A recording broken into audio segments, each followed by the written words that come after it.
ایک گروپ بن گیا ہے تالیاں بجانے والا اور دوسرا گروپ پریشان ہماری طرح.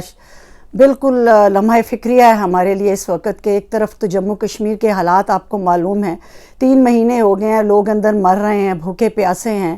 ٹھیک ہے، ہم لوگ احتجاج اور مظاہروں سے اب جائے نماز پہ آ کے بیٹھ گئے ہیں. کون جانتا ہے کون کتنا روتا ہوگا اور کتنی دعائیں مانگتا ہے کشمیر کے لیے. اور پاکستان کے حالات آپ کے سامنے ہیں.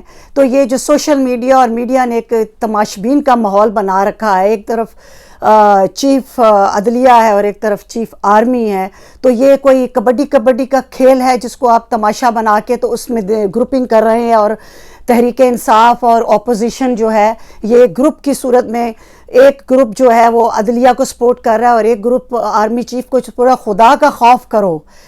یہ افراد تو چلے جائیں گے، سب نے مر جانا ہے، ریٹائر بھی ہو جانا ہے، لیکن آپ کا ملک اپنے پاکستان کے لیے سوچیں. یہ ایک فرد کا ملک نہیں ہے، نہ ہی کوئی ادارہ ایک فرد کے گرد گھومتا ہے. یہ اداروں کی بات ہے. اداروں کو مضبوط کرنے کے بجائے تماشبین بنے ہوئے ہیں. پہلی بات تو یہ ہے کہ ایکسٹینشن تو ہونی ہی نہیں چاہیے کبھی بھی ملک لوگوں کے لیے. جب نبی پاک صلی اللہ علیہ وسلم دنیا سے چلے گئے تو اللہ تعالیٰ نے کوئی دوسرا نبی اس کے بعد نہیں بھیجا اور مہر لگا دی. تو اللہ تعالیٰ یہ بتانا چاہتے ہیں کہ یہ دنیا میں نے بنائی ہے، میں وحدہ لا شریک ہوں اور میں نے یہ دنیا چلانی ہے. کوئی کسی کے لیے یہ دنیا رک نہیں جانی. اللہ نے اتنی بڑی مثال دی. اور پھر اس کے بعد یہ جو پاکستان کی مثال ہمارے سامنے ہے کہ اللہ نے پاکستان بنایا اور قائد اعظم جو ہے وہ ان کا انتقال ہو گیا اور ملک ابھی 72 سال سے ان تماشبینوں اور دھڑے بازیوں اور گروپ بازیوں اور افراد کے ساتھ شخصیت پرستی کے باوجود یہ ملک چلتا چلا آ رہا ہے. اور انشاءاللہ یہ قائم رہنے کے لیے بنا ہے اور یہ چیز قائم رہے گا. لیکن میں خطاب کر رہی ہوں، مخاطب ہوں تماشبینوں پہ جو گروپنگ کرتے ہیں، جو صرف اپنی سیاسی پارٹیوں اور اپنے سیاسی لیڈروں کی حمایت میں گروپس اداروں کو آپس میں لڑوا رہے ہیں اور تماشے دیکھ رہے ہیں. اور میں مخاطب ہوں چیف آرمی سے قمر باجوہ، اور میں مخاطب ہوں چیف جسٹس کھوسہ صاحب سے کہ خدا کے لیے یہ افراد کی بات نہیں ہے. فیصلہ جو ہے قرآن پاک اور حدیث کو سامنے رکھ کے، ہاں یہ بات ہے کہ ایکسٹینشن نہیں ہونی چاہیے. نواز شریف کا گروپ بھی غور سے سن لے کہ نواز شریف ہمارے ملک کا ماحول بن گیا ہے کہ جج بھی اپنا اپنا اور چیف آرمی بھی اپنا اپنا اور اپنے میں تم لوگ بالکل بٹوارے میں تقسیم ہوتے چلے جا رہے ہو. جنرل کیانی اپنا چیف آرمی تھا نواز شریف کا پسندیدہ، تو اس کی 2 بار ایکسٹینشن کے لیے جو کیا وہ بھی غلط تھا. اس وقت بھی ہم بولے تھے. جو لوگ یہ کہتے ہیں کہ آپ 35 سال آپ لوگ نہیں بولتے، ان لوگوں کو کان کھول کے سن لینا چاہیے کہ 35 سال سے سوشل میڈیا کی بدماشی نہیں تھی، نہ آپ کا میڈیا جو تھا وہ اتنا بکاؤ تھا. صرف پی ٹی وی ہوتا تھا اور بڑی ریسٹرکشنز تھی بولنے اور لکھنے پہ. پرویز مشرف کے دور پہ کتنی زیادہ ریسٹرکشن رہی. اب یہ جو آپ گند اور میس اس وقت آپ کے ملک میں 2 چیف آمنے سامنے ہو گئے ہیں. یس 2 چیف اس وقت پاور کا مقابلہ ہے کہ چیف آرمی زیادہ پاورفل ہے یا چیف جسٹس عدلیہ کا زیادہ پاورفل ہے. تو اسی لیے یہ تکلیف پہنچ رہی ہے. پاکستان کو پاورفل ہونا چاہیے تھا، پاکستان کے اداروں کو پاورفل ہونا چاہیے تھا.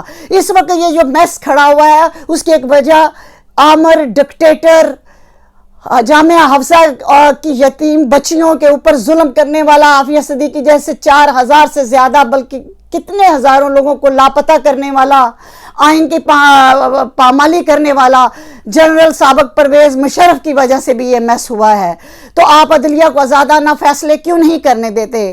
پہلے آپ نے نواز شریف کو کہا کہ میں اس کو نہیں چھوڑوں گا اس چور کو، تو پھر آپ نے چھوڑ دیا. تو جب آپ نے چھوڑ دیا تو پھر آپ کو اپنی زبان منہ کے اندر رکھنی چاہیے تھی.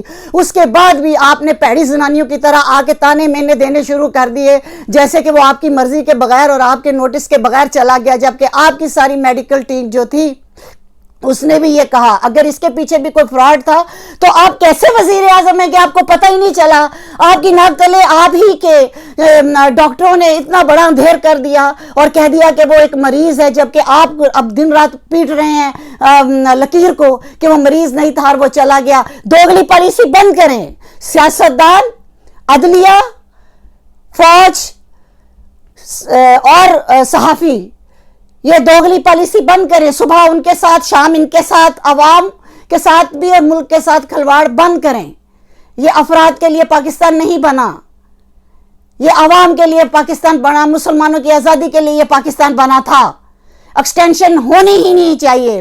اور اگر ایکسٹینشن ہو گئی جیسے جنرل کیانی کو ہو گئی تھی، تو اگر جنرل قمر باجوہ کی بھی ہو گئی ایکسٹینشن تو ٹھیک ہے، اس میں اپنی قانونی کارروائی عدلیہ کو کرنے دیں.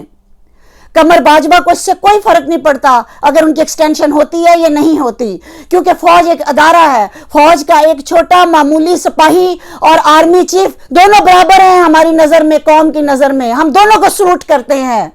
فوج ایک پاورفل ادارہ ہے، باعزت ادارہ ہے. ہم فوج سے محبت کرتے ہیں، فوج سے پیار کرتے ہیں. فوج ہمارے لیے جانیں دیتی ہے، ہم فوج کے لیے جان دے رہے ہیں. اور عدلیہ یہ میری یہی ریکویسٹ ہے کہ پہلے اپنے اس جج کو ٹنگو جس کی ویڈیو باہر آئی تھی، جو نواز شریف کے خلاف فیصلہ دینے کے بعد تمہارا نیب کا جج، اور ادھر شراب پی کے پھر نواز شریف کے بارے میں حقائق اگلتا رہا. اس ویڈیو کے بارے میں اس جج کو بھی لٹکاؤ، اس کے بعد قمر باجوہ کی ایکسٹینشن کا فیصلہ کرنا. اگر قمر باجوہ کو ایکسٹینشن ہوتی ہے تو بھی ہم اس کو سلوٹ کرتے ہیں، نہیں باجوہ کو ایکسٹینشن ہوتی تو بھی ہم اس کو سلوٹ کرتے ہیں، کیونکہ ہمیں امید ہے کہ ہمارا آرمی چیف اپنی ذات کے لیے کبھی اداروں کے اور ملک کو داؤ پہ نہیں لگائے گا. اور نہ ہی ہماری عدلیہ جو ہے وہ اس سوشل میڈیا کے ویلے لوگ جنہوں نے جا کے محاذ پہ لڑنا بھی نہیں ہے، جنہوں نے سیلاب میں تمہیں بچانا بھی نہیں ہے، نہ زلزلوں میں تمہارے پاس آنا ہے، ان کی تالیوں کے ساتھ تم ادارے ایک دوسرے کے سامنے آ گئے ہو. پرویز مشرف بچاؤ کی پالیسی لے کے چلے تھے تو آج یہ